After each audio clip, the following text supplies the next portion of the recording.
There was a time when American highways were ruled by machines that looked unstoppable. Steel giants. No second generation. Today, we're uncovering 5 legendary semi-trucks that disappeared completely, not because they failed, but because the trucking world changed forever. This is not nostalgia. This is the real reason these giants died. The CAB over era ends.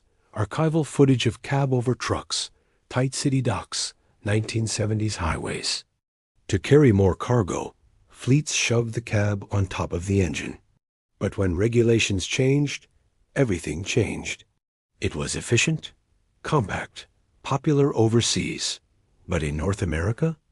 Inside the cab, extreme heat, engine noise, poor crash perception. Once long-nosed trucks were allowed again, drivers chose comfort over compactness. Fleets listened. The argosy faded away, quietly. International Transstar II, a victim of collapse. The Transstar II was respected, reliable, powerful. But its parent company, International Harvester, was bleeding money. Fuel costs were rising. Emission standards were tightening. Modernization required billions. The company didn't survive. And when a manufacturer dies, its trucks die with it. Trucks don't disappear because they're bad. Ford LTL, 9,000 Aramacs, when Ford quit trucks. The LTL 900, the Aramacs. They worked. They sold. Drivers trusted them. So why did Ford leave?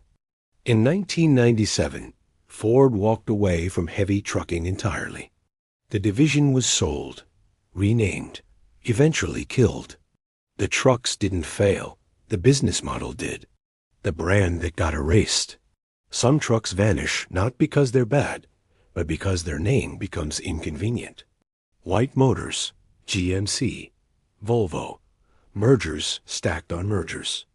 The white GMC trucks were solid, dependable machines. Dealers struggled. Volvo made the cold, logical decision. Kill the badge, keep the technology, simplify everything. Too heavy for the future. The trucking world entered a new era. Fuel efficiency mattered more than brute force. Mack Ultraliner II, built like a tank, died like one. The Mack Ultraliner II was classic Mack. Overbuilt, heavy, indestructible. Drivers loved it. Why? Because heavy trucks burn more fuel, emissions compliance costs more, aero trucks save millions annually. The Ultraliner couldn't evolve cheaply enough. Because semi-trucks aren't like cars. They aren't restored. They aren't collected. They aren't preserved. When they stop making money, they go to the scrapyard. And once parts disappear, the truck disappears. The 4 forces that killed them. 1. Emissions regulations. Old engines couldn't survive new rules. 2. Fleet economics. Fuel efficiency beats brand loyalty. 3. Driver expectations. Quiet cabs. Automation. Comfort. 4.